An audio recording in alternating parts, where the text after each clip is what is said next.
Então, pessoal, bom dia a todos. Estamos aqui já na maioria da turma da classe, né? E hoje nós vamos conversar um pouco aqui sobre os elementos históricos da informática na educação, né? Entender um pouco como a informática da educação surgiu ao longo da história e entender um pouco sobre objetos de aprendizagem, né? A gente tem uma visão aí, tentar construir um entendimento sobre objetos de aprendizagem. É muito importante quando nós estamos estudando um conceito, é tentar entender aí de maneira ampla esse conceito, porque muitas vezes o que acontece, a gente pega uma definição e às vezes aquela definição não é a mais ampla possível. Então, a ideia é nós olharmos algumas definições, né, de objetos de aprendizagem e tentar construir uma definição aí, observando o que as definições que nós estamos estudando têm em comum. Então, a primeira coisa que nós vamos ver aqui são os elementos históricos, né, da informática na educação. Então, basicamente, quando começou a se falar aí, se construir o uso de tecnologia na informática da educação, né? A partir da década de 60, né? Se utilizou a informática, começou a se utilizar na informática na máquina de educação através de uso de máquinas, né? Então, a máquina de ensinar desenvolvida por Skinner, né? A ideia era que se colocasse máquinas, né, para fazer aí o papel do professor no processo de ensino-aprendizagem, que essas máquinas guiassem o processo de ensino-aprendizagem no aluno, fomentando aí mais agilidade no processo de ensino-aprendizagem. Então, essa foi a ideia inicial aí para a construção de máquinas, né? Então, não necessariamente computadores no modo que nós conhecemos, mas máquinas próximas aí, né, da ideia de computador, né? Então, você teria computadores aí, máquinas teoricamente computadorizadas, que teriam dentro delas um conjunto de atividades, né, que seriam fornecidas para os alunos, e essas atividades a máquina iria corrigindo e conforme ela notasse algum erro, ela faria o processo de reforço das atividades aí, dentro do processo de ensino-aprendizagem.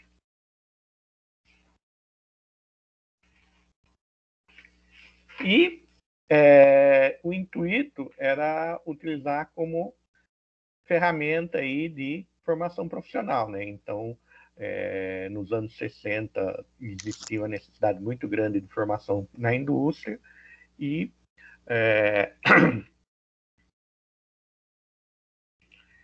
essa necessidade de formação na indústria culminou aí em busca, né, de métodos de formação rápida de profissionais, né? Então, o que nós vamos ver agora? Vamos ver aí um pouco dessa história, né, através de um vídeo do Skinner, né? Vou mostrar para vocês um vídeo do próprio Skinner. These young people are studying in a new way. Class in spelling, it might as well be arithmetic or algebra or grammar, or in fact anything involving the use of words or symbols. Each student is using a teaching machine, a device which creates vastly improved conditions for effective study. What are teaching machines? How are they used? What can they teach? Who prepares the material they teach?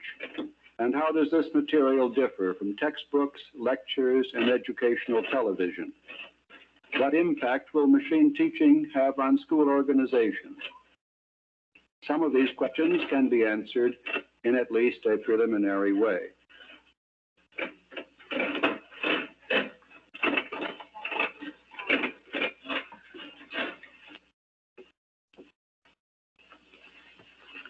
I am B.F. Skinner, Professor of Psychology at Harvard University.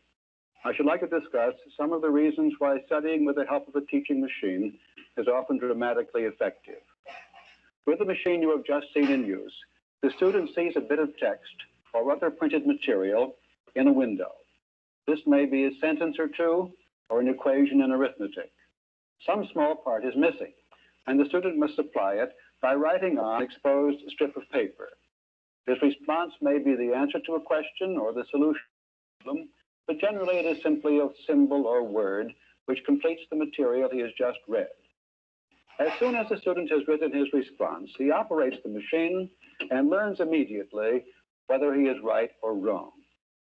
This is a great improvement over the system in which papers are corrected by a teacher, where the student must wait perhaps till another day to learn whether or not what he has written is right. Such immediate knowledge has two principal effects. It leads most rapidly to the formation of correct behavior. The student quickly learns to be right. But there is also a motivating effect. The student is free of uncertainty or anxiety about his success or failure. His work is pleasurable. He does not have to force himself to study. A classroom in which machines are being used is usually the scene of intense concentration. One function of a teaching machine, then, is to give the student a quick report on the adequacy of his response. This is important not only for efficient learning, it generates a high level of interest and enthusiasm. Another important advantage is that the student is free to move at his own pace. With techniques in which a whole class is forced to move forward together, the bright student wastes time, waiting for others to catch up. And the slow student, who may not be inferior in any other respect, is forced to go too fast. Not quite completing one day's assignment, he is even less likely to complete a second. And he gets farther and farther behind, and often gives up altogether unless remedial steps are taken. A student who is learning by machine moves at the rate which is most effective for him. The fast student covers a course in a short time, but the slower student, by giving more time to the subject, can cover the same ground. Both learn the material thoroughly. A third feature of machine teaching is that each student follows a carefully constructed program, leading from the initial stage where he is wholly unfamiliar with the subject to a final stage in which he is competent. He does this by taking a large number of very small steps, arranged in a coherent order.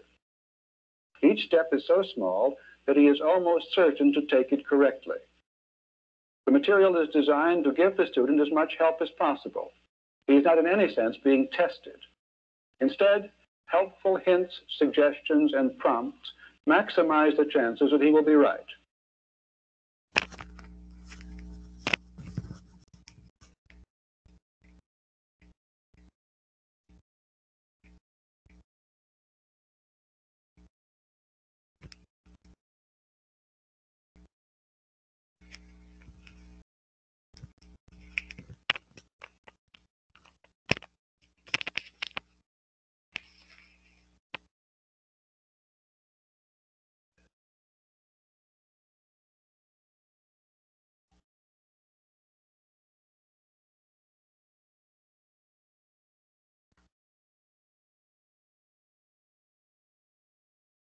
Todo mundo ouviu bem o som, pessoal, do vídeo?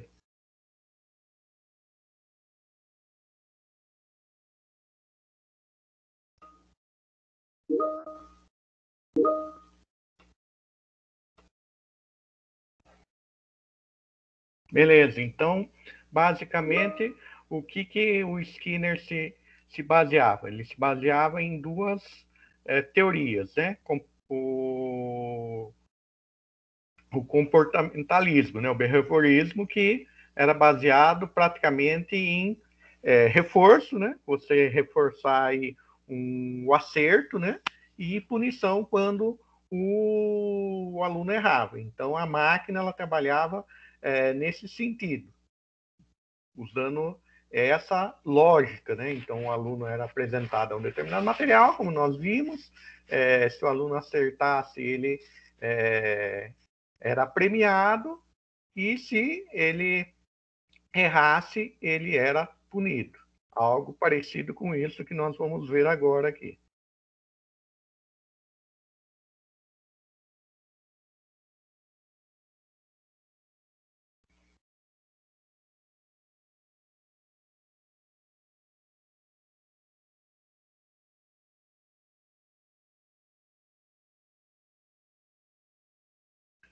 Are you finished?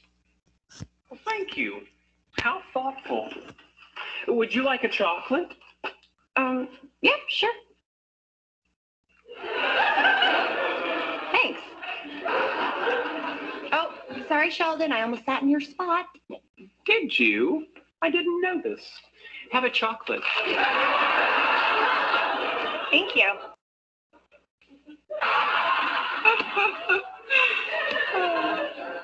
You're here a lot now. Oh, am I talking too much? I'm sorry. Thank you. Chocolate? Yes, please.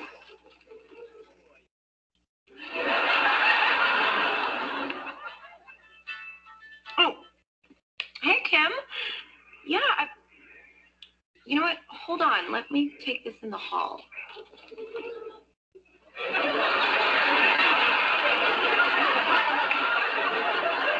You'll never guess who they got to replace me. Okay. I know what you're doing. Really? Yes. You're using chocolates as positive reinforcement for what you consider correct behavior. Very good. Chocolate? No, I don't want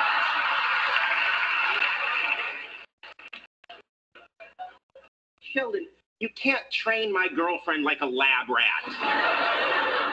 Actually, it turns out I can.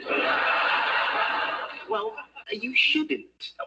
There's just no pleasing you, is there, Leonard? You weren't happy with my previous approach to dealing with her, so I decided to employ operant conditioning techniques, building on the works of Thorndike and B.F. Skinner. Yet by this time next week, I believe I can have her jumping out of a pool, balancing a beach ball on her nose. No, this has to stop now. I'm not suggesting we really make her jump out of a pool. I thought the bazinga was implied. We're just tweaking her personality. It's sanding off the rough edges, if you will. No, you're not sanding Penny. Are you saying that I am forbidden from applying a harmless, scientifically valid protocol that will make our lives better? Yes, you're forbidden. Bad, Leonard. You know, using positive reinforcement techniques, I could train that behavior out of her in a week. No. If you let me use negative reinforcement, I can get it done before we go to bed. You're not squirting her in the face with water. No, of course not. We're talking very mild electric shocks. No tissue damage whatsoever. Forget it. Oh, come on. You can't tell me that you're not intrigued about the possibility of building a better girlfriend. I'm not. Penny's qualities, both good and bad, are what make her who she is. You mean like that high-pitched, irritating laugh? Yes. You wouldn't prefer a throaty chuckle? You're not changing how Penny laughs. No, that would be incongruous. I was going to lower the whole voice to a more pleasing register. Sorry, guys. That girl is freaky. Come again? Freaky. Freaky? Yeah, freaky.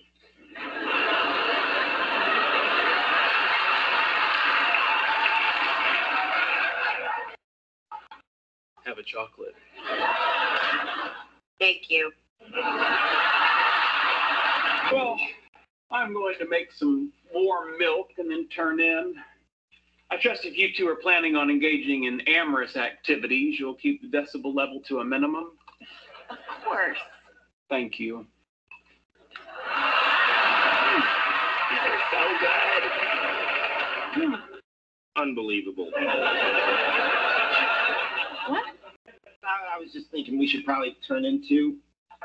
Well, my new bed got delivered. If you come over and put it together, you could stay at my place. Really? That's a lot of work, and it's kind of late. Yeah, but if we stay there, we won't have to be quiet. Let's go. Interesting. Sex works even better than chocolate to modify behavior. I wonder if anyone else has stumbled onto that.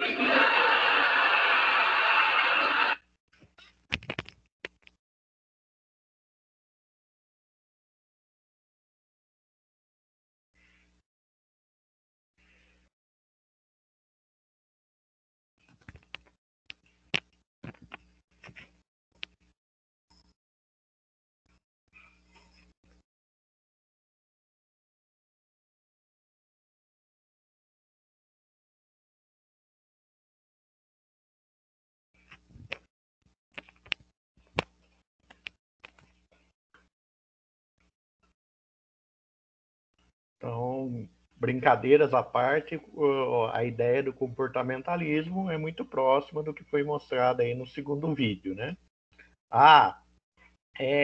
Existe uma técnica válida? Existe uma técnica válida no processo educacional? Acho que todas as técnicas, na minha visão, né, têm seus pontos positivos e negativos. Todas as abordagens educacionais têm seus pontos positivos e negativos, né? E o que vai direcionar a nossa estratégia dentro de sala de aula vão ser os alunos, né? Então, acho que essa é a maior habilidade do professor e que nenhuma máquina vai conseguir substituir, né? Essa habilidade do professor de entender um pouco o seu público-alvo, né? Entender um pouco aí quais são os anseios, quais são as experiências dos seus alunos e, baseado nessas experiências e nos anseios, aí, conseguir construir um planejamento de aula que consiga despertar o interesse e motivar o aprendizado nos alunos, né? Então, essa é a parte mais importante aí que nós temos dentro do processo de ensino-aprendizagem, é conseguir utilizar o maior número de ferramentas, né, combinar as ferramentas corretas aí para que o resultado de ensino-aprendizagem com os nossos alunos seja satisfatório. E quando vocês acham que surgiu efetivamente a informática educativa? Quando isso começou a se desenhar no mundo, na concepção de vocês?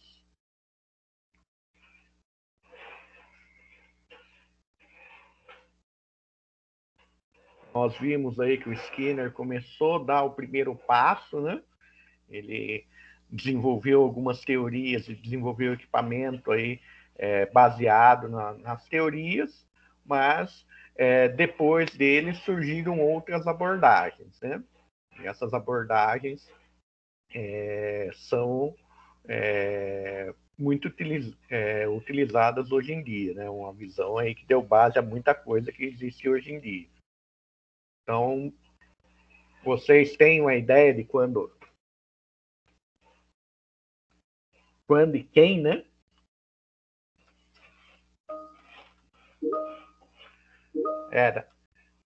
Jair, na década de 60. Então, na década de 60, né, o Simon Papert começou aí a pensar aí em tecnologia da educação e começou ter a visão de que toda criança deveria ter um computador em sala de aula, toda criança deveria ter habilidade para utilizar um computador e mais, né, habilidade de desenvolver soluções utilizando o computador.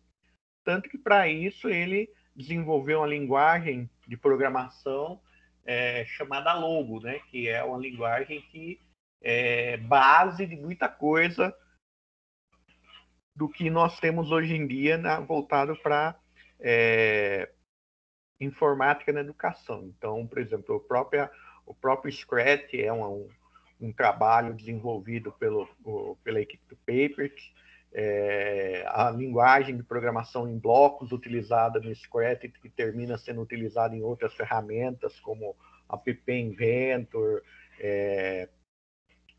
Blockly, que é utilizado para programação aí de Arduino, e outras ferramentas que nós poderíamos elencar aqui, que utilizam programação em bloco, tiveram base nas ideias do Papert, né? Então, o Papert, ele é um cara que trabalhou muito forte, trabalha muito forte, né? Na questão do desenvolvimento aí de ambientes computacionais para educação. E até hoje o departamento que ele chefia no MIT desenvolve muita coisa. Então, hoje em dia tem apoio de grandes empresas como a Google, né? E, entre outras, para realmente nós começarmos a tornar aí mais palpável, né, o uso da informática na educação. Então, na concepção de Papert, o que ele dizia? Que as crianças aprendem melhor quando elas estão engajadas ativamente na construção de alguma coisa que faça sentido pessoal para elas, né?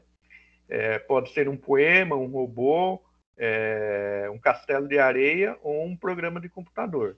Então, essa visão dele também é muito próxima do que Paulo Freire dizia, né? Que a aprendizagem ela é muito mais efetiva quando o que o estudante está aprendendo faz parte do contexto dele, tem sentido para ele, né? Então, vejam que diferentes pesquisadores, né, têm uma visão muito próxima do que é o processo educacional. Então, o que o Papert fez nos anos 60, né? A linguagem Logo era uma linguagem com comandos simples, né? Para movimentar esse objeto aqui, a tartaruga, né? Que seria uma tartaruga, e ele desenvolveu uma série de desafios, né? Então, você programava fisicamente através dessa caixa aqui que a menina está tocando, e a tartaruga, então você punha uma série de comandos aqui nessa caixa, você tinha peças que representavam os comandos físicos, e a tartaruga eletromecânica aqui recebia esses sinais e executava a função. Então você conseguia desenhar, vejam que aqui na imagem da menina está desenhado um ursinho com circunferências, na imagem do Papert aqui você tem desenhado um peixe. Então são desafios, né, que ele criou. E hoje em dia nós temos aí as versões da linguagem utilizando desde softwares que nós podemos instalar nos computadores, como versões online, né? Então, para popularizar aí a questão da linguagem Logo, se criou um ambiente que pode ser instalado no computador. Mas existem também outras versões mais modernas aí, até projetos aí open source, para você construir aí essa ideia da linguagem Logo. Um grupo italiano desenvolveu um projeto chamado Primo.io, que é um projeto muito próximo, que você tem um conjunto de imagens, né? Então, para frente, para trás, porque a linguagem Logo ela tem comandos simples, para frente, para trás, vira direita, vira esquerda, e assim por diante. E esse grupo italiano desenvolveu aí um projeto inicialmente open source para fazer uma versão mais moderna desse projeto do Simon Perfect, além das versões que nós temos aí em computador também. Não sei se alguém já chegou a fazer algum trabalho com linguagem Logo, ou conhece a linguagem Logo.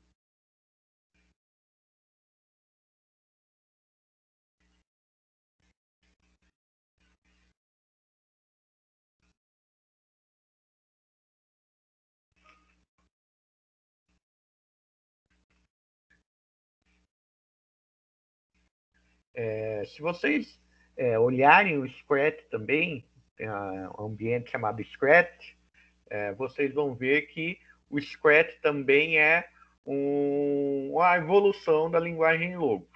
Então, tem muita coisa do Scratch, né, que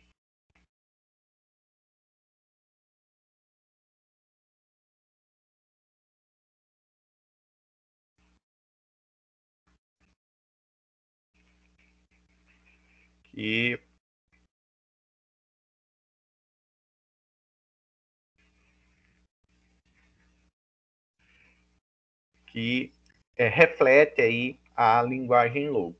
Então, por exemplo, no caso do Scratch, você tem o gatinho, né, lá do Scratch. Não sei se vocês já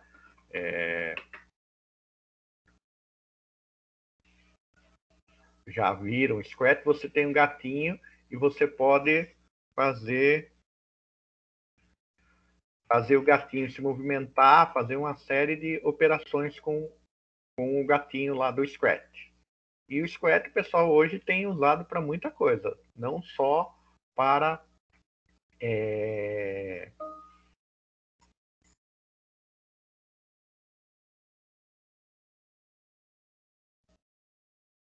legal. Então você já conhece um pouco, né, Walmer? Então o Scratch ele é uma ferramenta bem bacana, né? Então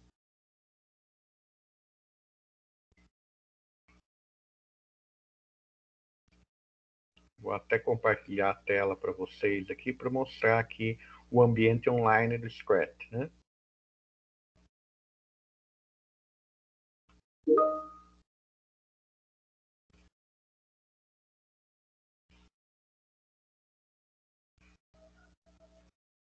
Legal. Então aqui, ó. Então o Scratch aqui você tem todo um conjunto de comandos, né? E no caso aqui você pode mudar o idioma desses comandos, né? Vamos por aqui, cadê o português brasileiro? Português brasileiro. Então, ó, mova 10 passos. Então, ó, por exemplo, se eu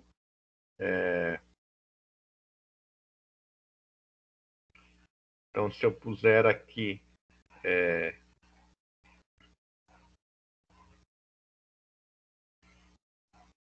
ó, então aqui, quando eu clicar a bandeira, mova 10 passos. Então, ó, criei aqui um comando básico. Então, a linguagem Logo basicamente utilizava esse tipo de comando, né? Então, o Scratch é uma versão mais moderna, gráfica, com mais recursos da linguagem Logo, né?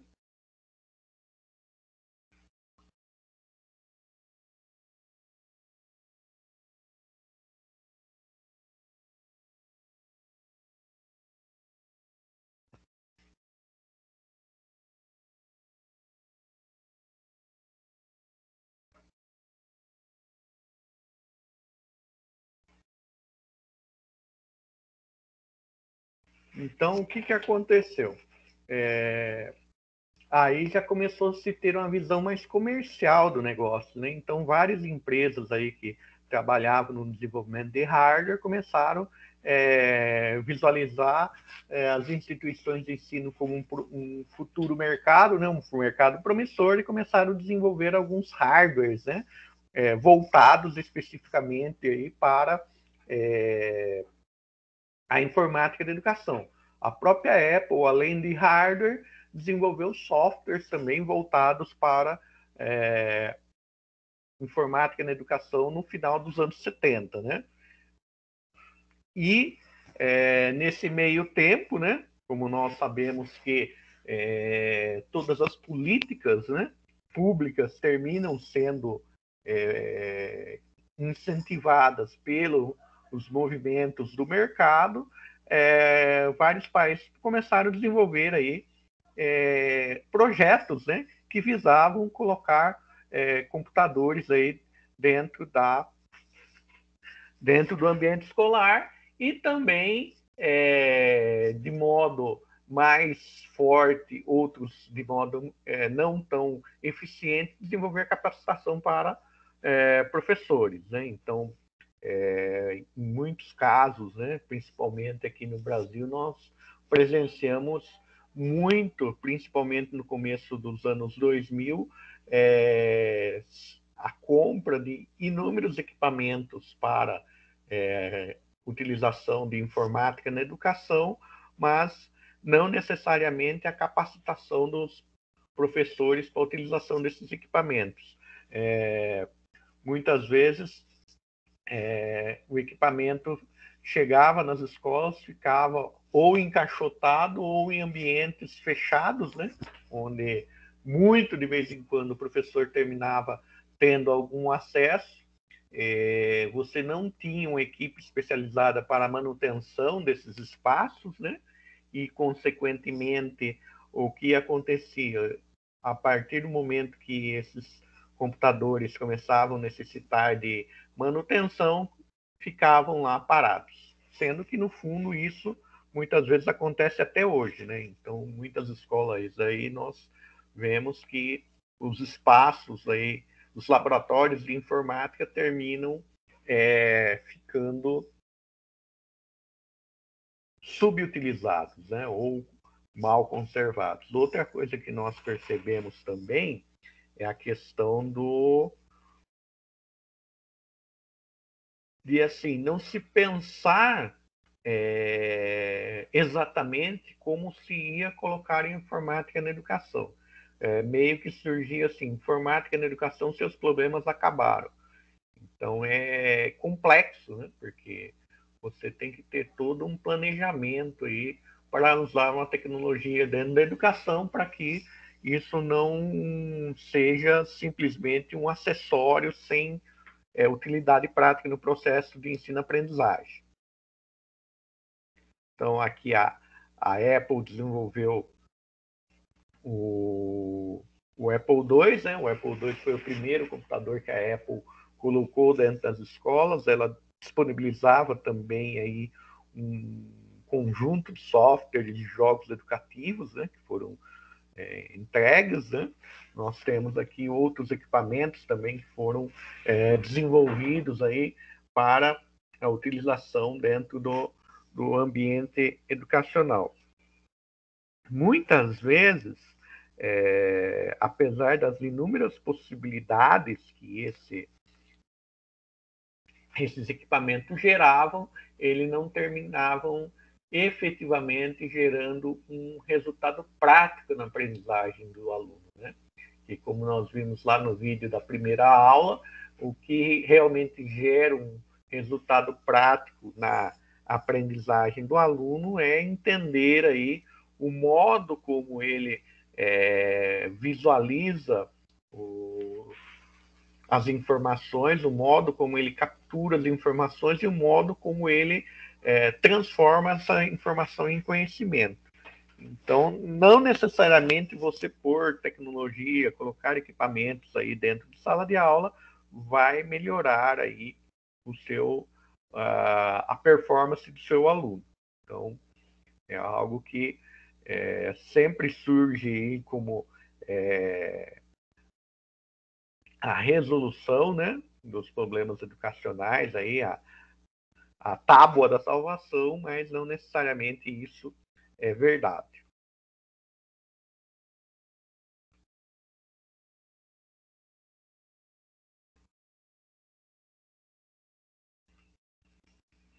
E a informática educativa no Brasil, quando que vocês acham que surgiu?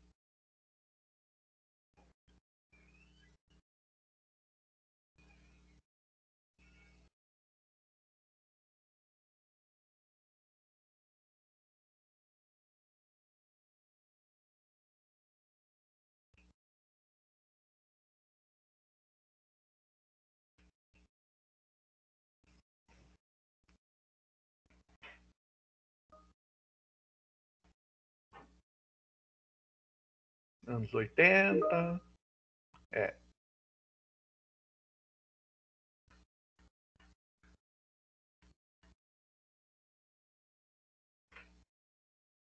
Pouquinho antes. Ela surgiu no Brasil nos anos 70, né? Nos anos 90 ela começou a se popularizar, né, Josué? Mas ela surgiu no Brasil nos anos 70 aí, com experiências do EAD na Universidade Federal do Rio de Janeiro, na Universidade Federal do Rio Grande do Sul e na Unicamp, né? Então começaram aí se pensar aí na educação à distância, né? Então o desenvolvimento das primeiras tecnologias, né? O uso de tecnologia na educação à distância. Lembrando que a educação à distância não necessariamente é somente baseada em uso de computadores e uso de tecnologias da informação para a educação à distância. Nós já tínhamos no Brasil exemplos de educação à distância muito antes da tecnologia. Boa parte dos técnicos em eletrônica que existiam antigamente no Brasil eram formados pelo Instituto Universal Brasileiro, né? Que era a educação à distância baseada em recebimento de revistas, né? Que tinham, além de conceito teórico, um guia de experiências práticas, né? Lembro que no curso de rádio, de eletrônica, rádio e TV, você recebia componentes lá para você montar um pequeno rádio FM no final do curso. Então vejam que a educação à distância ela não é somente baseada em tecnologia. Hoje em dia, ela se utiliza totalmente da tecnologia de informação e comunicação e dos computadores. Mesmo o Instituto Universal Brasileiro evoluiu para esse lado. Exato, Arduino raiz. O pessoal soldava as coisas, montava a placa, fazia teste com multímetro, era bem toda a parte manual de eletrônica mesmo. Então, era uma maneira diferente de se fazer o EAD. Então, vejam que muitos conceitos que nós temos aí, que muitas vezes nós associamos somente à informática, são conceitos que já existiam na educação e que, ao longo do tempo, foram adquirindo outras formas de serem empregados, né? E a partir de 1973 o Brasil começou aí a discutir aí por meio da primeira Conferência Nacional de Tecnologia Aplicada ao Ensino Superior o uso aí de novas tecnologias, de tecnologias computacionais aí dentro da formação do ensino superior, né? Então o Brasil ele começou o uso da informática na educação diante de duas frentes, né?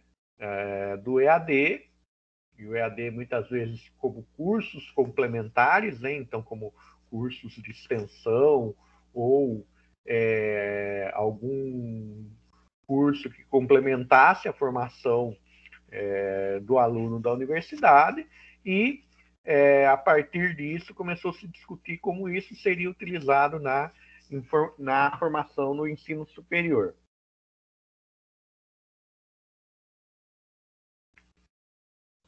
E com isso começou-se a ter uma área aí do Brasil de informática de educação. Então, se vocês já leram um pouco sobre o assunto, vocês vão saber aí que existe um pesquisador na Unicamp, que criou um departamento, né, voltado para informática da educação, que é o Valente. Então, o Valente criou aí um núcleo, né, Informática na Educação, NIED, que tem inúmeros trabalhos aí voltados a desenvolvimento de novas tecnologias e aplicação dessas tecnologias dentro da educação, né?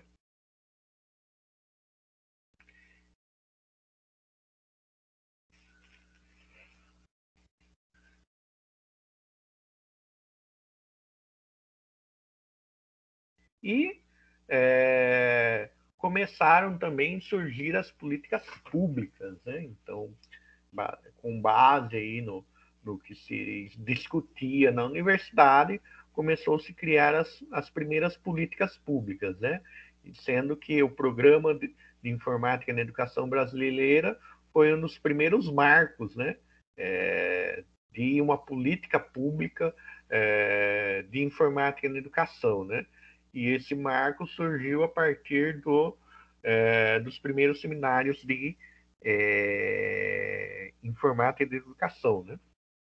Então, a Universidade de Brasília e na Universidade Federal da Bahia. Então, são marcos importantes, né? Então, foi quando o Brasil realmente começou a ter uma discussão um pouco mais séria aí sobre o assunto, né? Como nós sabemos, né, o Brasil sempre está atrasado quando se discute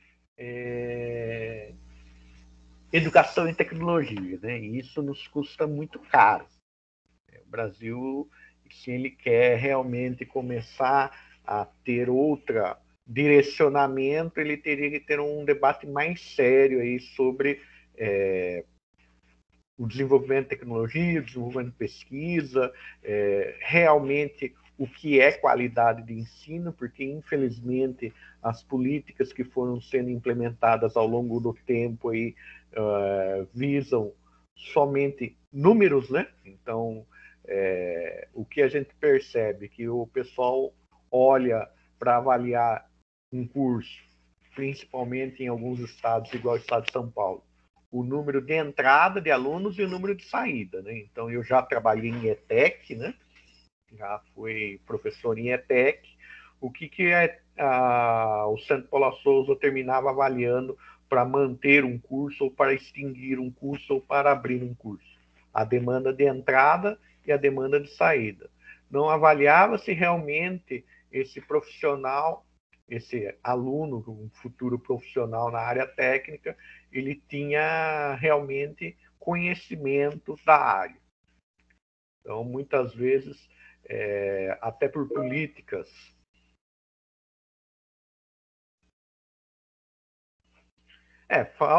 na verdade, falta, além do incentivo e investimento, Jaime, falta também a cultura brasileira de valorização do conhecimento. Então, a sociedade brasileira, como um todo, ela teria que realmente valorizar o conhecimento e não olhar a escola, muitas vezes, como um depósito, né? Então, muitas vezes, a briga de muitos pais com a escola, principalmente nesse momento de pandemia, é a volta às aulas não para questões de qualidade ou não do ensino, mas por questões de ter onde deixar o filho. Nós entendemos a questão do trabalho dos pais, da necessidade dos pais terem um espaço seguro para deixar seus filhos, mas eles deveriam também ter esse mesmo debate, essa mesma ênfase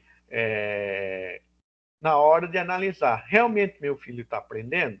Realmente a estrutura da escola é boa? Que é o que a gente, infelizmente, não percebe na maioria das vezes. Então, a valorização do conhecimento do Brasil é um negócio assim que impacta muito aí no que acontece no Brasil. Então, o que nós temos que, quanto sociedade, fazer é mudar aí a nossa visão do que é educação. Ter uma estrutura que consiga atender os diferentes alunos, né? Porque você pensar que todo mundo vai aprender do mesmo jeito, termina sendo utópico.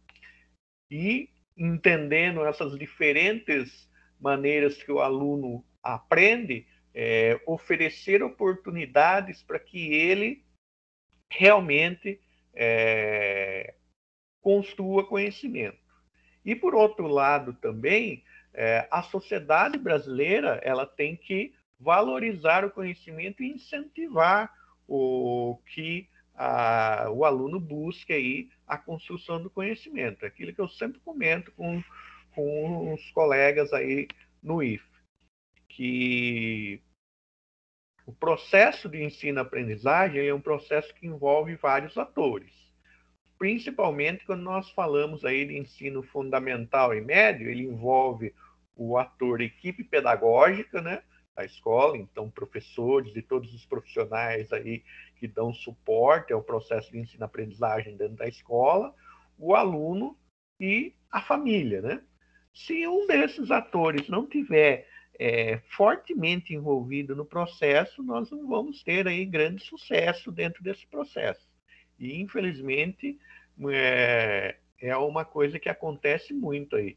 Os atores, muitas vezes, não estarem devidamente envolvidos. Nós temos tanto casos que os atores pedagógicos não estão devidamente envolvidos por uma série de razões. Nós temos casos que o aluno não está envolvido e muitas vezes o aluno não está envolvido porque também não tem o devido incentivo e supervisão da família dentro desse processo. Então, assim, enquanto nós não modificarmos esse cenário, vai ser muito difícil. Por quê? Porque, no fim, quando se fala em política pública no Brasil, muitas vezes eles não querem efetivamente formar um cidadão que tenha conhecimento, que consiga analisar a realidade. Simplesmente eles querem enfiar todo mundo dentro de um espaço, de um lado, e dar um certificado, um diploma para o outro, mas não interessa realmente que esse tempo dentro do espaço educacional realmente tenha gerado conhecimento e senso crítico. Então, são coisas aí que realmente pegam dentro do processo educacional brasileiro. Então, no Brasil, né, como sempre, né, muitas vezes nós achamos aí que mudar o nome das coisas resolve os nossos problemas. É um problema grave que nós temos dentro da política brasileira, que você não muda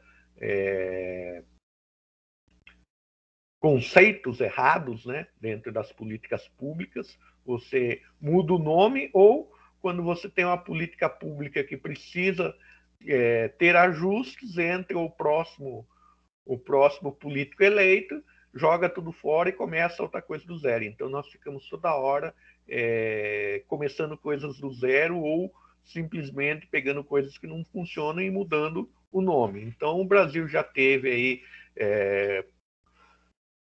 programas na área de educação, o Educom, né, que era voltado tanto à questão de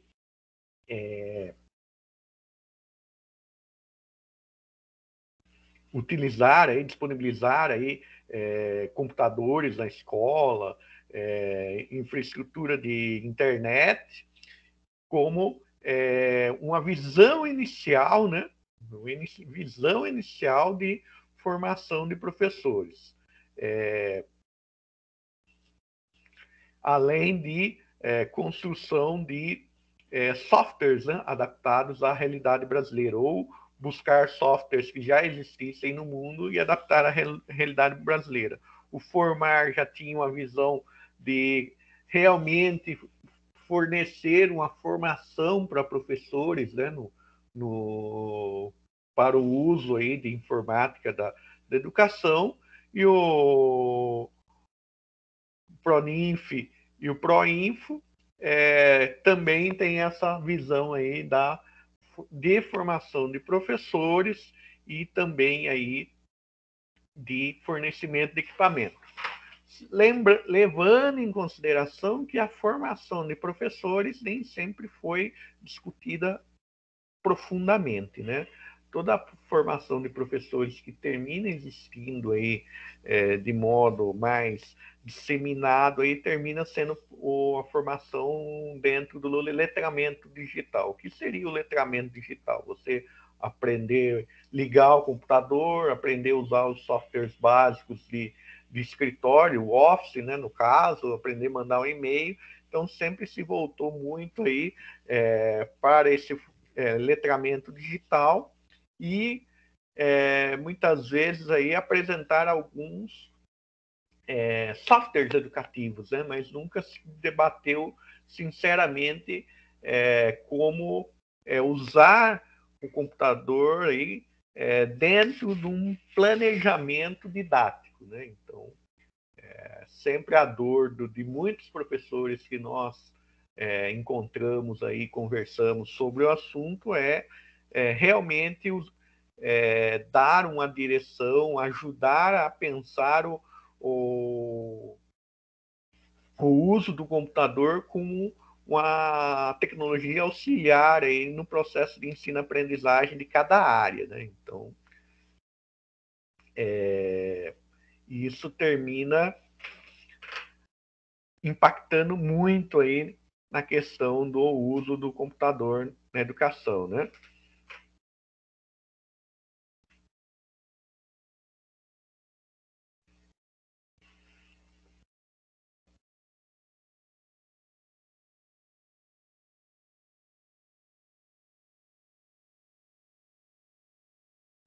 Então, aqui, de acordo com o MEC, né, o PROINFO, né, é um programa educacional com o objetivo de promover o uso pedagógico da informática na rede pública de educação básica, levou, né, os computadores e outros recursos digitais, além de internet e outros equipamentos como data show, tablets, essas coisas, né, para as escolas. E, em contrapartida, o que estados e municípios deveriam fazer? Ofertar estrutura, né, para manter esses laboratórios, o que infelizmente termina também não acontecendo muito, porque é muito difícil você, principalmente em determinados municípios e nos estados em geral, você ter aí uma equipe especializada tanto na manutenção desses laboratórios quanto no auxílio aí dos professores na utilização dos laboratórios de informática. Então, esses laboratórios terminam sendo subutilizados, né? Então, ou terminam virando espaço assim, o professor dá um tema e de pesquisa e o aluno vai lá no laboratório para fazer a pesquisa e termina sendo o Ctrl+C, Ctrl+V. Por quê? Quando você fala hoje numa pesquisa, quando você dá um tema, esse tema termina sendo a palavra de busca do aluno. Então ele joga lá, o primeiro resultado que vier, muitas vezes até do Wikipedia, ele copia e cola. Por quê? Porque hoje, quando nós falamos em pesquisa, nós temos que criar, às vezes, assim, um roteiro de pesquisa, com algumas perguntas, algumas coisas que terminem fazendo com que o aluno tenha que ler um pouco, tenha que construir um texto baseado em várias leituras que ele fez. Porque antigamente, por que os alunos terminavam lendo o texto e realmente escrevendo? Porque o que nós tínhamos antes da computação ser popular e principalmente a internet ser popular? Nós tínhamos a biblioteca. Você ia lá com um tema que o professor deu, lá uma palavra-chave, um assunto qualquer. Você ia na biblioteca, muitas vezes essa palavra-chave ou esse assunto ia ter material sobre o assunto em uma coleção de livros chamado Barça, geralmente tinha 14, 15 páginas falando sobre aquele assunto, e a maneira mais fácil de você resolver a sua pesquisa era ler sobre o assunto e fazer um resumo, né? Então, assim, é natural do cérebro humano buscar o menor trabalho. O menor trabalho naquela época era você ler, em vez de copiar 14 páginas da Barça, era você ler, fazer um resumo e entregar esse resumo com os principais pontos para que o professor analisasse o seu texto. Hoje em dia, o menor trabalho é jogar o termo na internet, o primeiro tema que vier, Ctrl+C, Ctrl+V. Então, por isso, o modo como nós pedimos uma pesquisa para o aluno também tem que mudar. Nós temos que ter um roteiro de pesquisa, algumas perguntas norteadoras, aí, algumas coisas que façam com que o aluno tenha que ler antes de construir aí, o texto de entrega dessa pesquisa. Então, por isso, nós terminamos aí tendo que entender também que mesmo coisas que nós pedíamos antes de ter uma tecnologia mais popular aí, como nós temos hoje a internet, nós temos que mudar o formato também do que nós pedimos para nossos alunos, para que eles entreguem, realmente busquem as informações e consigam construir conhecimento, entreguem trabalhos que mostrem um pouco desse conhecimento que ele construiu no processo de pesquisa. Pessoal, dúvidas até aqui?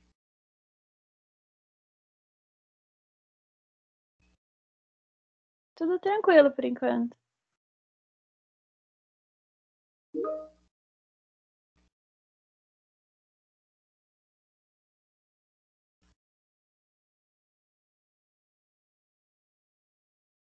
Então, agora nós vamos falar um pouco sobre objetos de aprendizagem, né? Então, vamos entender um pouco aí, ter uma visão aí um pouco mais acadêmica de alguns pesquisadores sobre o que é objeto de aprendizagem.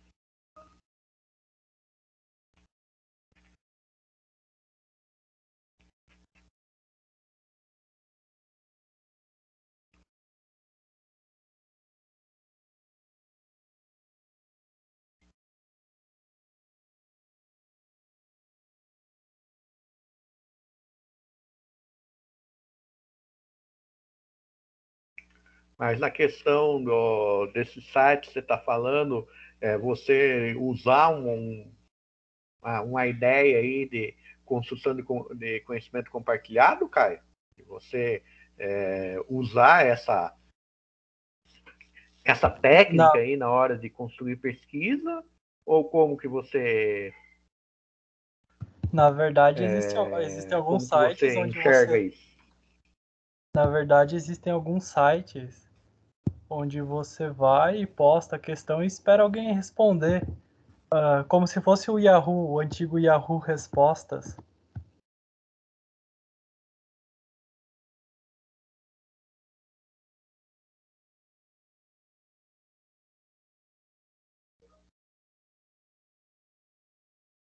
Não ouvi. Se você puder falar de novo. Tá ouvindo? Agora sim, Caio. Então, existem alguns sites onde o estudante vai e posta uma pergunta e espera alguém responder, como se fosse o antigo Yahoo Resposta, sabe? Entendi.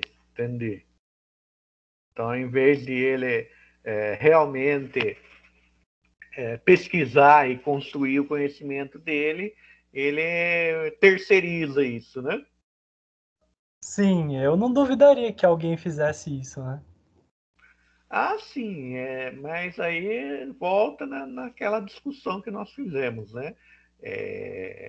A sociedade brasileira valorizar o conhecimento, né? Porque, assim, quem precisa construir conhecimento? É o aluno. O professor já tem lá um determinado nível de conhecimento, né? Não é, ninguém conhece tudo, todo mundo está aprendendo a vida inteira. Mas o professor geralmente já tem algum nível de conhecimento. quem precisa ampliar o nível de conhecimento é o aluno. O professor está lá para ser um facilitador, né? Para dar uma direção para essa construção, né? Então, se o aluno não entender que ele é parte interessada e que tem que partir dele essa construção, aí realmente fica muito difícil, né? Então, é outra coisa que a gente tem que trabalhar muito, gente. E, infelizmente, a nossa questão cultural é complexa. E, assim, nós estamos vivendo um momento que no Brasil, né, que ficou chique ser ignorante, né? É assim que virou um culto à ignorância, né?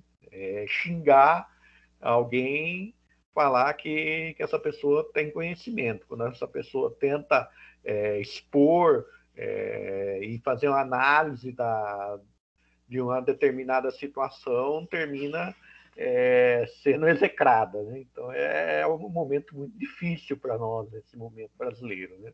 Espero que a gente consiga sair desse buraco, né? A gente volte aí, independente de posição política, direita, esquerda, centro, o que for, mas que a gente volte a ter um debate das questões do Brasil com base na realidade, né? Não nos delírios, né? Então, na concepção de vocês, o que é um objeto de aprendizagem?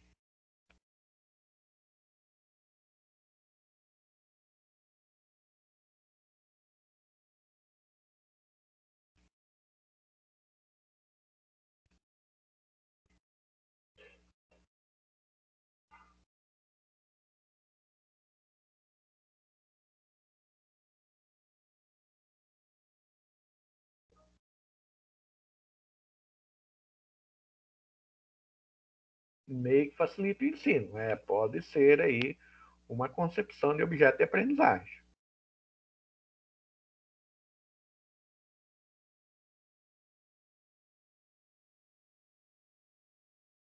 Então, uma das definições até que eu gosto bastante é essa aqui.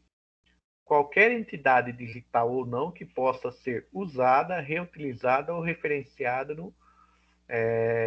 durante o uso de tecnologias que suportem o ensino. Lembrando que tecnologia é qualquer coisa produzida pelo homem.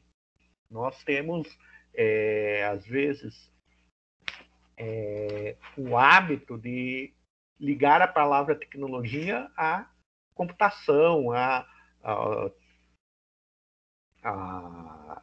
internet e a outros meios digitais de transmissão de dados e de informações. Então, tecnologia é qualquer meio digital ou não. Então, nós poderíamos falar que a lousa é uma tecnologia, que usar um jogo de tabuleiro é uma tecnologia. Eu fazer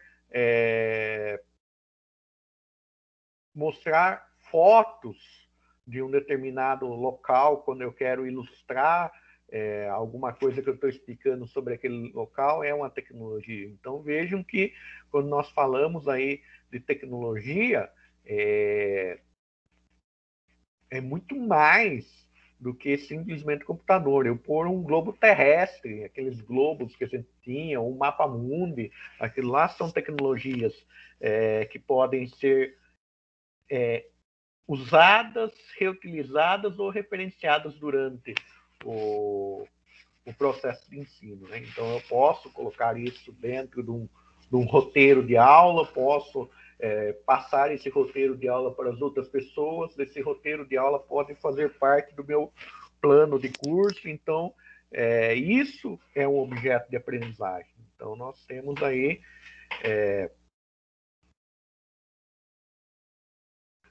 outras visões, né, do que pode ser aí um objeto de aprendizagem, não somente objetos de aprendizagem digitais, né? Então, o objeto de aprendizagem digital é uma categoria de objeto de aprendizagem. Nós vamos aqui, até pelo perfil da disciplina, nós vamos explorar algumas ferramentas que possibilitem a construção de objetos de aprendizagem digital, mas não necessariamente um objeto de aprendizagem seja só digital. O nosso foco dentro da disciplina são os objetos digitais, mas para vocês enxergarem a visão como um todo, nós vamos partir do princípio aqui de uma da definição da I3E, né? Que é um órgão ligado aí à engenharia e tecnologias na área de computação, né? Então, vejam que o próprio órgão ligado à área de engenharias e telecomunicações e computação tem uma visão mais ampla aí do que é objeto de aprendizagem. E existem outras concepções, né? Outras concepções, por exemplo, do Wiley 2000 aqui, que já foca realmente no digital, né? Então, ele foca no digital porque o estudo dele termina sendo mais recente, né? E ele termina tendo uma visão um pouco mais direcionada. E eu prefiro realmente uma visão mais ampla, mas vejam que, mesmo na visão mais direcionada, nós temos aqui alguns conceitos que se assemelham, né? Então, ser usado, reutilizado para apoiar o processo de aprendizagem. Então, está muito próximo do que nós vimos lá na definição anterior. Então, dentro dessa visão do Wiley aqui, né, softwares, imagens, simulação, hipertexto, vídeos, áudios, então, quando nós poderíamos falar que lá nos anos 90, quando a professora passava um documentário na TV para nós sobre algum assunto que ela estava explorando, isso era um objeto de aprendizagem. Não necessariamente digital, né?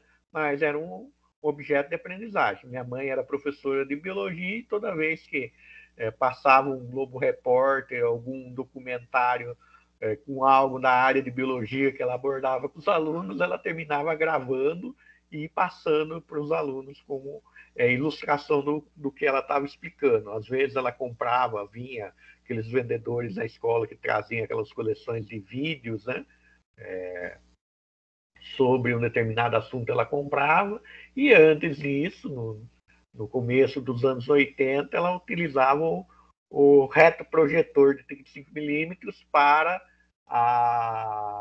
às vezes, apresentar imagens de células, imagens de alguma estrutura orgânica que ela queria abordar.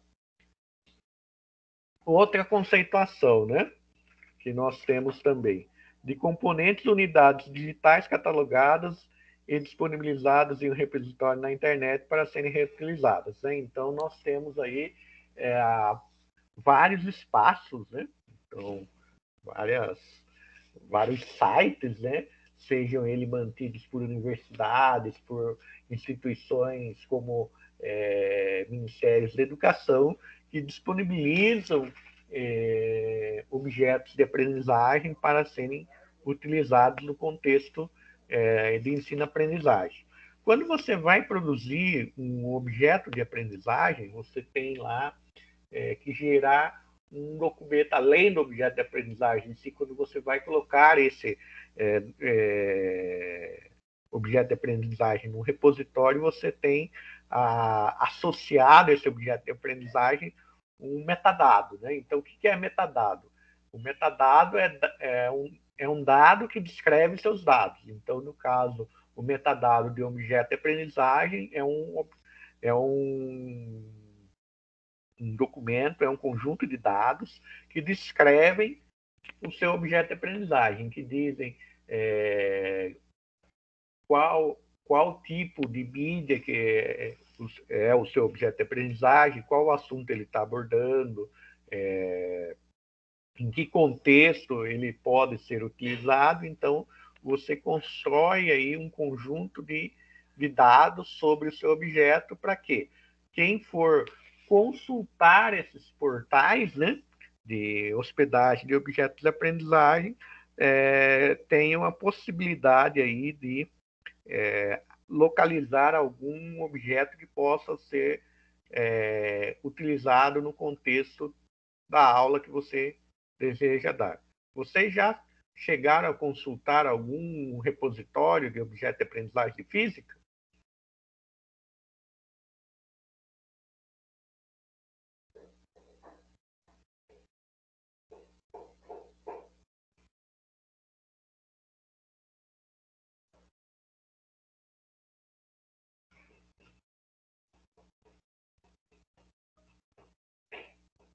Eu sei que existem alguns repositórios aí voltados à física. Então, nós vamos ver aí ao longo das aulas, eu vou colocar aqui uma série de locais aí que vocês podem consultar, né? Então, outras denominações ou categorias de objetos de aprendizagem dentro da literatura, né? Então, assim, cada autor termina, ou autores terminam dando denominações diferentes aí para o mesmo conceito, né? Então, nós podemos ver aí objetos de aprendizagem real, objetos de aprendizagem virtual, objeto jogo, objeto de mídia, objetos educacionais, objetos instrucionais e objetos inteligentes. Então, são diferentes denominações encontradas dentro da literatura que terminam se referindo ao mesmo conceito. Então, como nós já vimos, né, e se nós aprofundarmos a nossa leitura aí, se nós fizermos mais pesquisas sobre objetos de aprendizagem para analisar o que é a definição de objeto de aprendizagem, nós não vamos achar um consenso, né? Vejam que cada autor termina tendo a sua visão, né? Sua visão termina até interferindo em como ele vai conduzir a pesquisa para a definição do conceito de objeto de aprendizagem. Mas nós temos, assim, algumas características, né, que nós temos que estar bem atentos aí, tanto na hora de analisar essas características, na hora de consumir, como também na hora de produzir um objeto de aprendizagem, né? Ter um propósito educacional definido, né? Então, o meu objeto, eu tenho que ter dentro do meu plano de aula definido de maneira clara o que eu quero abordar com aquele objeto de aprendizagem, quais são os meus objetivos e como eu vou analisar aí os resultados obtidos com a utilização desses objetos de aprendizagem.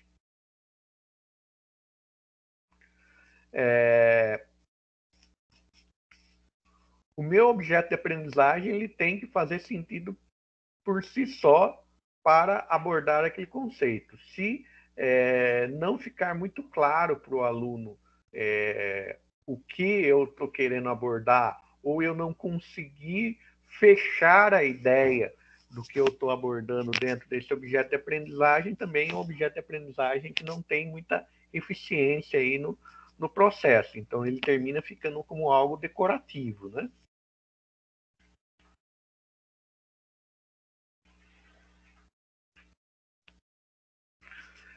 Ser reutilizável em outros contextos de ensino. Então, ter a possibilidade, né, de não só eu utilizar dentro daquele momento específico da aula, mas que para que outros profissionais da educação consigam também aí utilizá-los. Então, muitas vezes, quando nós utilizamos algo que é muito específico, está muito voltado a um contexto cultural muito fechado daquele momento, isso pode tornar o objeto não reutilizável. Não que não seja válido você utilizar algo que ilustre de maneira contextual e cultural, mas muitas vezes aí ele perde essa questão de ser reutilizável, porque muitas vezes algo que faz sentido num determinado local e num determinado momento, em outro local, em outro momento, termina não fazendo tanto sentido assim. Então, quanto equipe de desenvolvimento de objetos de aprendizagem, a gente tem que ter cuidado aí nessas questões, né?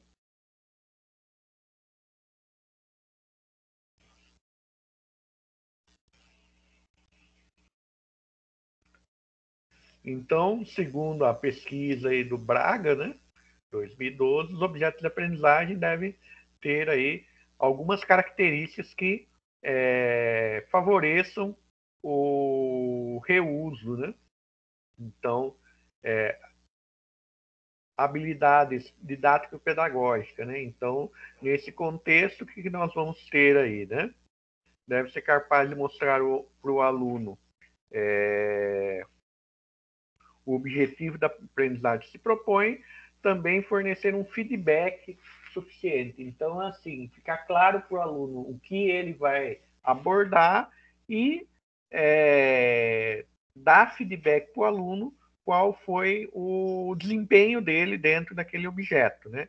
Então, ou dar dicas, né, do caminho que o aluno, do quais serão as ações que o aluno tem que seguir. Então, seria aí dar uma independência maior para o aluno dentro do processo de aprendizagem, utilizando o objeto de aprendizagem. Disponibilidade, né? Então, ele tem que estar aí disponível a todo tempo, a todo instante. Não pode, em um determinado momento, estar disponível e, em outro momento, não se conseguir localizar mais. Então, a ideia é de você ter um repositório, né, onde esse objeto está bem catalogado, para que tanto o aluno como outros profissionais consigam aí, localizar esse objeto.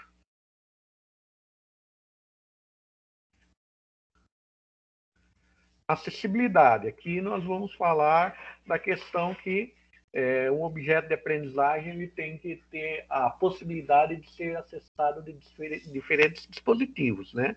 Desde um computador, um notebook, um tablet, um celular e em diferentes locais, né? Então, por exemplo, não adianta nada eu fazer um objeto de aprendizagem muito bom, mas que seja acessível somente do computador. Ou fazer um objeto de aprendizagem muito bom, mas que ele é tão pesado que você não consegue acessá-lo remotamente. Então, quando nós pensamos em objeto de aprendizagem, a acessibilidade é um fator muito importante, né? Além da questão dos diferentes usuários, né? Então, deficientes visuais, deficientes motores, idosos e entre outras possíveis aí, necessidades aí, diferenciadas para o acesso. Então, vejam que não é tão fácil você construir objetos de aprendizagem, porque se nós formos analisar outros objetos da internet, por exemplo, nós vemos aí que a internet ainda tem muita dificuldade para ofertar todas essas possibilidades de acessibilidade aí. Então,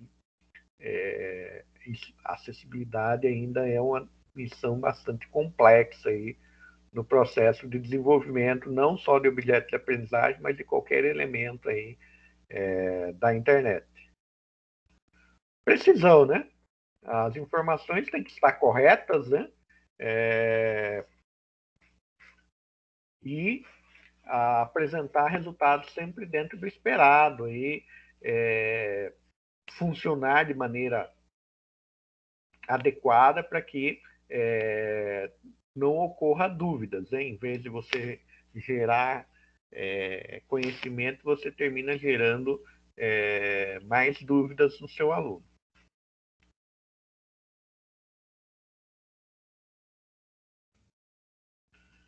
E também vai gerar o quê? Confiabilidade, né? Se um objeto é preciso, ele tende a funcionar corretamente, não ter erros de desenvolvimento, não ter erros conceituais, e vai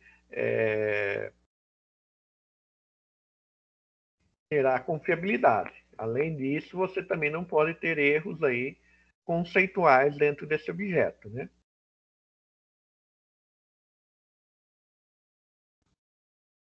Outra questão também é usabilidade, né? Então, deve ser altamente intuitivo o processo de uso, não ter aquela questão. Às vezes, para você usar uma coisa, você tem que fazer um curso sobre como usar aquilo, né? Então, ele tem que ser intuitivo e de fácil uso. Então, para isso, existem algumas regras de usabilidade, né? E quando você vai construir o objeto de aprendizagem, você deve usar essas regras. Muitas vezes, assim, símbolos, né? E disposição das informações dentro daquele objeto são extremamente importantes no processo de usabilidade.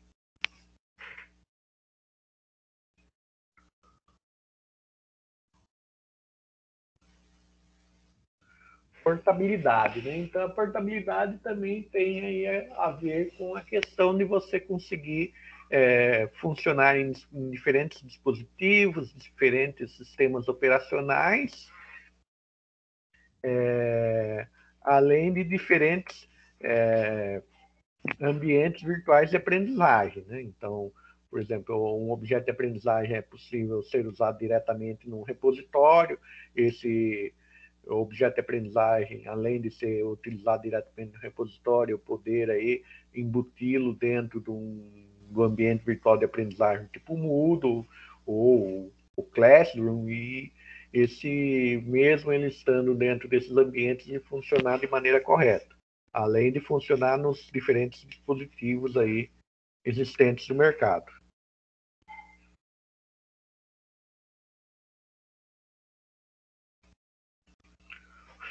Facilidade de instalação, né? Ele ser prático para a instalação, ou muitas vezes nem necessitar de instalação, né? Então, quando nós falamos hoje em objetos que estão na web, você não tem necessidade de instalação, simplesmente eles vão funcionar ou dentro do navegador ou de alguma outra tecnologia aí que não necessite de instalação, que você consiga consumi-lo aí sem grandes problemas de instalação.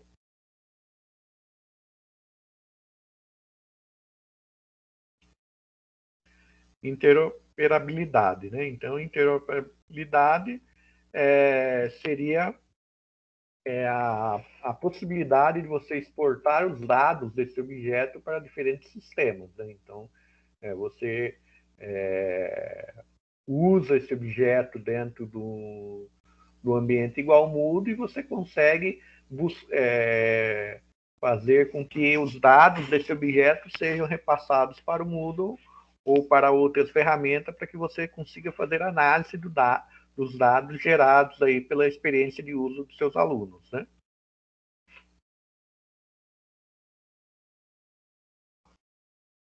Então, aí nós chegamos à questão. Temos um objeto de aprendizagem e nós temos a necessidade de organizar esses objetos de aprendizagem em repositórios de objetos de aprendizagem, né? Então, nós poderíamos dizer de maneira bem simples que um repositório de objetos de aprendizagem é um banco de dados, é uma base de dados que armazena objetos de aprendizagem. Então, essa seria aí uma definição que nós poderíamos dar aí para repositórios de objetos de aprendizagem.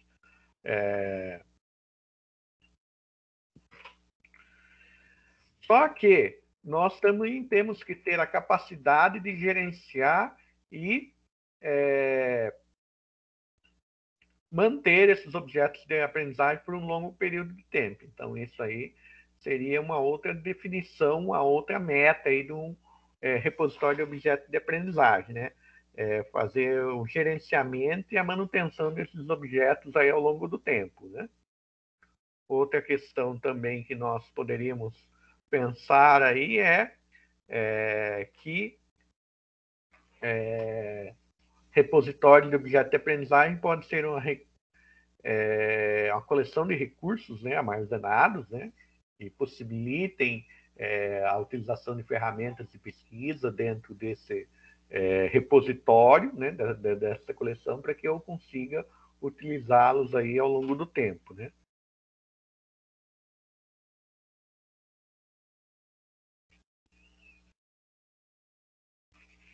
Então, essas seriam possíveis definições aí, possíveis necessidades aí de um repositório de objeto de aprendizagem. Então, em geral, o que eles devem possuir? Né? Um catálogo por assuntos dos objetos de aprendizagem, uma descrição, né? Então, por exemplo, quando eu vou gerar o metadado, lembra que eu falei para vocês? O metadado é o dado, um conjunto de dados sobre dados. Então, meu dado principal é o objeto de aprendizagem e o meu metadado vai descrever o meu objeto de aprendizagem. Então, dentro dele eu devo ter aí a descrição do objeto, né? Um guia sobre, assim, um tutorial sobre o possível uso e dentro da ferramenta ter um controle de possível de quantas vezes esse objeto já foi utilizado e muitas vezes qual foi a experiência de uso desse objeto de aprendizagem. Além de ter ferramentas que possibilitem a atualização de um determinado objeto, né? Então, muitas vezes você utiliza um objeto de aprendizagem, você tem um determinado feedback sobre o uso, né, de outros colegas, né, sugestões de melhoras, e você deve ter a capacidade aí, dentro desses repositórios aí, de fazer a atualização desse objeto de aprendizagem. E uma das características, né, mais fortes aí quando nós falamos em objetos de aprendizagem, dos repositórios, né, é que eles são vinculados aí a instituições de pesquisa, né? Então, muitas vezes, a produção de um objeto de aprendizagem, armazenamento ou análise dos resultados de uso de determinados objetos de aprendizagem está vinculado aí a instituições de ensino ao redor do mundo, né? Então, no Brasil, nós temos aí, além de estruturas governamentais de educação que também costumam desenvolver pesquisas mais profundas sobre o assunto, né? Então, aqui eu disponibilizei para vocês aí alguns repositórios, né? Então, infelizmente, esse do MEC está bastante desatualizado, né? Até algum tempo atrás não estava funcionando, voltou a funcionar, mas mesmo assim não está muito bom, né? Porque havia, até algum tempo atrás, uma equipe de pesquisa aí trabalhando em cima disso e no momento atual terminou sendo meio descontinuado. E nós temos aqui outros laboratórios, né? Outros repositórios, né? Que estão funcionando aí. Então, acho que seria bastante interessante para vocês aí fazer uma pesquisa, né? Nesses repositórios, né? Dar uma olhada nesses repositórios, até para vocês conhecerem um pouco aí dos objetos disponibilizados aí, as possibilidades de uso desses objetos aí no dia a dia de vocês, né? Então, fica como missão para vocês aí darem uma olhada e explorarem um pouco aí dos objetos e separarem possíveis objetos aí que vocês possam usar aí no ensino de física, né? Aqui as referências, né? Se vocês tiverem interesse em aprofundar um pouco aí a leitura sobre os temas que nós abordamos hoje, e acho também para quem futuramente aí for se especializar nessa área de objetos de aprendizagem, são leituras bastante interessantes. E gostaria de agradecer aí a presença de todos na aula, né? Saber se vocês têm alguma consideração, alguma pergunta ou algo mais que vocês queiram fazer. O PET aqui é bastante legal. Ele é um repositório, né? Eu nem coloquei aqui, até, desculpa, eu esqueci de colocar o PET aí na lista dos repositórios, né? Mas ele é um repositório muito legal aí para a área de vocês de física. Ele é um repositório de aprendizagem, sim. Ele é bem documentado, tem objetos bastante interessantes e ele, para a área de vocês, eu acho que é um dos mais organizados e estruturados, né?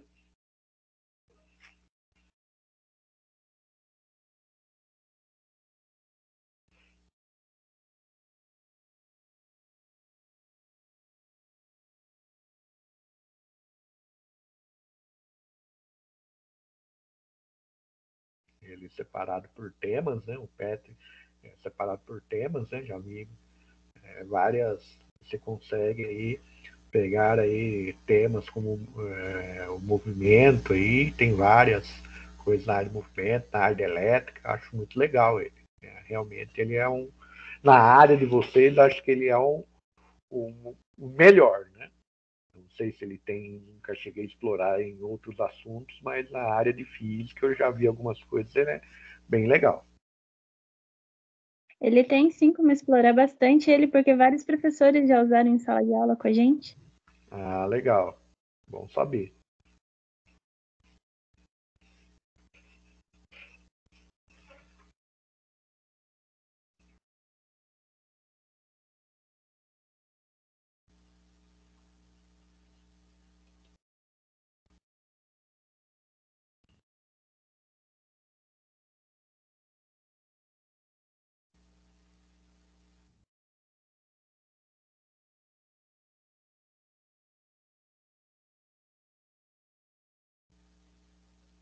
Então, pessoal, por hoje nós vamos encerrando, né? E se tiver